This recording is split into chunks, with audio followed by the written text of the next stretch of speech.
What if the story you think you know is not the whole story? Princess Diana was a global icon, loved by millions, but she was also a woman searching for peace and happiness. In her final summer, this search became more desperate than ever. Welcome. Let's learn English as we uncover the heartbreaking and shocking truth about Princess Diana's final days. The summer of 1997 was a time of change for Diana.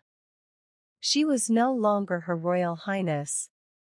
She was simply Diana, Princess of Wales. 1 year had passed since her difficult divorce from Prince Charles. She was a single woman, a devoted mother, and the most photographed person on the planet. She wanted to use her fame for good.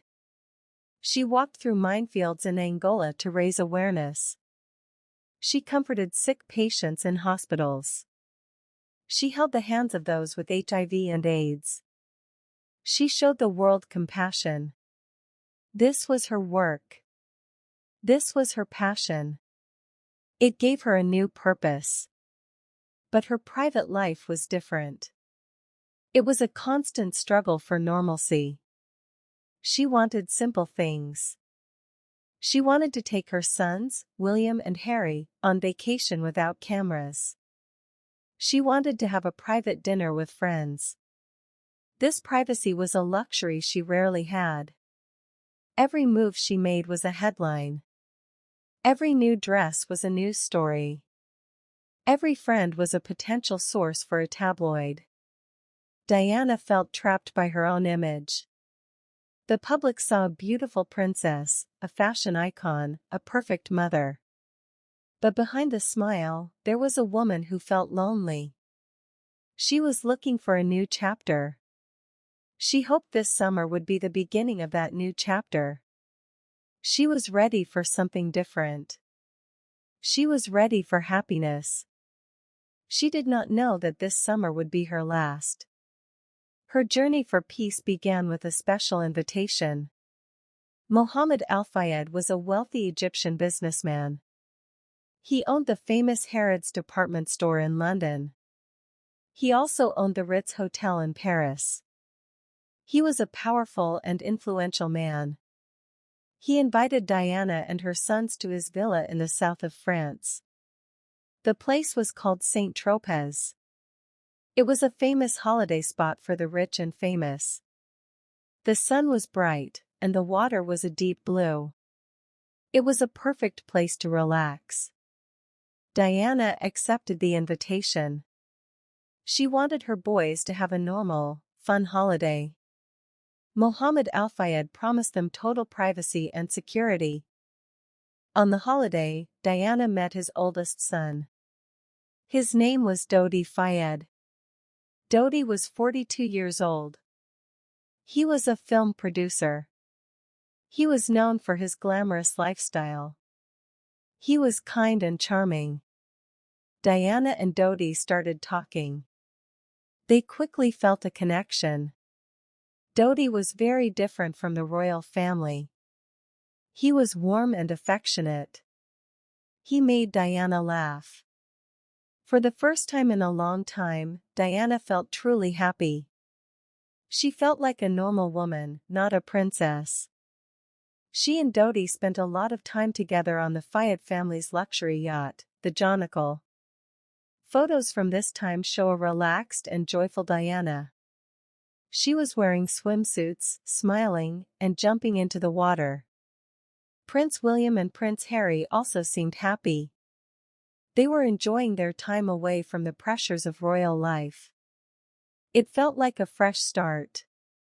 Dodi gave her gifts. He listened to her problems. He offered her a world of comfort and escape. This new relationship felt like a dream. But the dream quickly became a nightmare.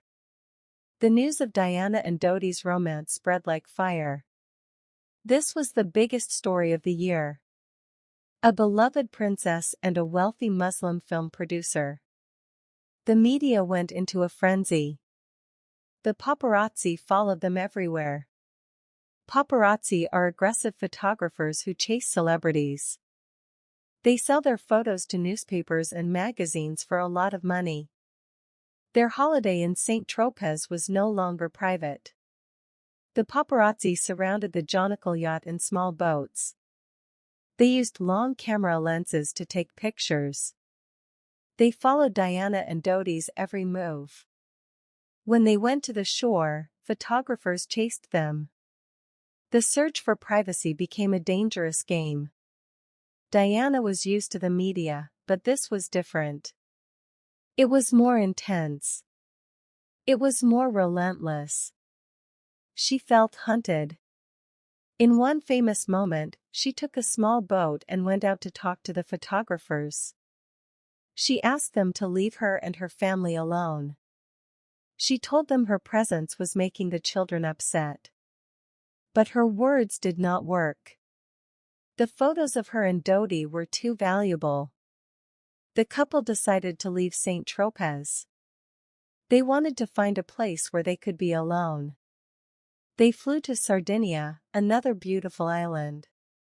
But the paparazzi followed them there too. There was no escape. Every photo of them together sold for hundreds of thousands of dollars. One famous photo was called The Kiss. It showed Diana and Dodi embracing on the yacht. This single photo made the photographer a millionaire. This constant attention put a huge strain on their relationship and on Diana's mental health. She just wanted peace. Dodi promised he could protect her. He promised he could give her a life away from the cameras. They decided to fly to Paris for one final day before Diana returned to London to see her sons. They believed Paris, the city of love, might offer them a moment of peace. On Saturday, August 30, 1997, Diana and Dodi landed at an airport in Paris. They arrived on a private jet. They hoped to be discreet. But the paparazzi were already waiting for them. A large group of photographers was at the airport. Their plan for a quiet arrival had failed. They drove from the airport to the Ritz Hotel. The hotel was owned by Dodi's father.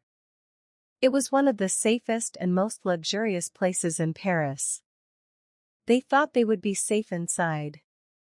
They had a suite, a private apartment within the hotel. They planned to rest and then go out for a nice dinner at a famous restaurant. But when they tried to leave the hotel for dinner, the entrance was blocked by paparazzi. There were dozens of them. They were pushing each other, shouting, and flashing their cameras. It was chaotic and dangerous. Diana became very anxious. Seeing the crowd, they canceled their dinner reservation.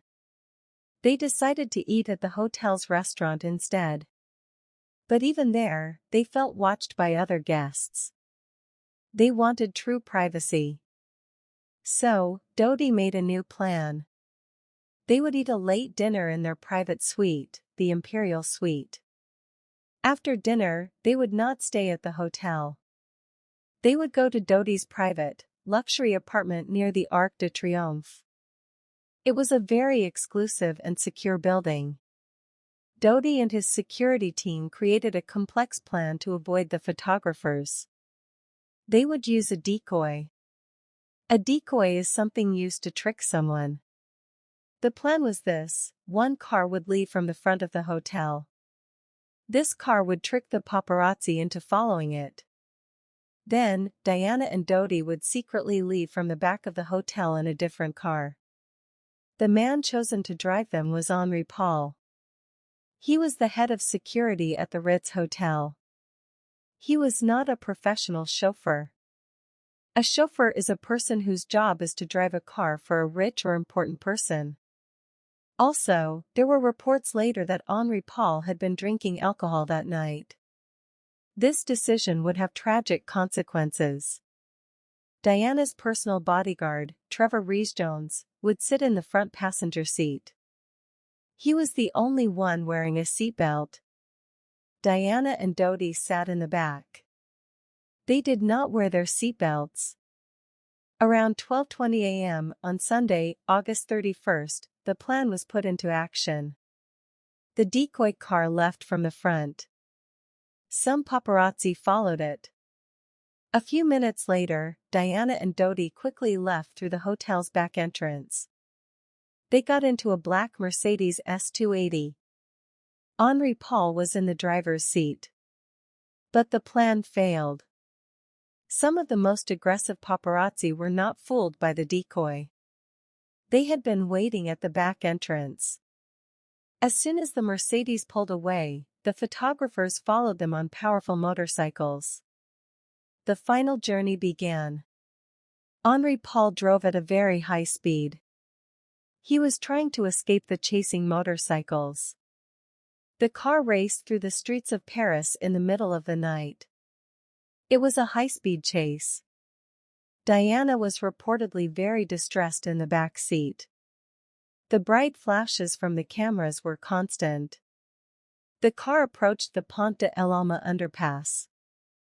An underpass is a tunnel that goes under a road or river. As the Mercedes entered the dark tunnel, it was traveling at over 100 kilometers per hour. The speed limit in the tunnel was only 50 kilometers per hour. Inside the tunnel, Henri Paul lost control of the car.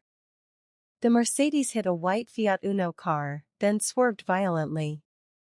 It smashed directly into the 13th concrete pillar that supported the roof of the tunnel. The impact was catastrophic. The front of the car was completely destroyed. The sound of the crash was like an explosion. It echoed through the quiet Paris night. The silence that followed was broken by the sound of motorcycle engines. The paparazzi who were chasing the car were the first to arrive at the scene. Instead of helping, some of them began taking pictures of the wreckage. They took photos of Diana, injured and dying inside the car. Dodi, Fayed and the driver, Henri Paul, were killed instantly. They died at the scene of the crash. Diana's bodyguard, Trevor Rees-Jones, was severely injured but he was alive. Diana was also still alive, but she was critically injured. A doctor who was driving through the tunnel by chance stopped to help. He saw that Diana was in a very bad condition. He tried to give her oxygen. The emergency services, the police and an ambulance arrived a few minutes later. It took the paramedics a long time to get Diana out of the broken car. They finally freed her from the wreckage. Her heart had stopped, so they had to resuscitate her at the scene before they could move her. The ambulance drove very slowly to the Pitié-Salpêtrière hospital. They were trying to keep her blood pressure stable. The journey that should have taken a few minutes took much longer. At the hospital, doctors tried everything to save her. They performed surgery for 2 hours. They opened her chest and tried to repair a major tear in a vein near her heart. But her internal injuries were too severe. She had lost too much blood. At 4 a.m. on August 31, 1997, the doctors could do no more. Diana, Princess of Wales, was pronounced dead. She was just 36 years old. The news of her death was sent to the Queen of England and to Prince Charles. Now, he had the terrible task of waking up his 2 young sons, Prince William and Prince Harry, to tell them that their mother was gone forever. The world woke up to the shocking and unbelievable news. The people's princess was dead. The hope for a new, happy chapter had ended in the most tragic way possible.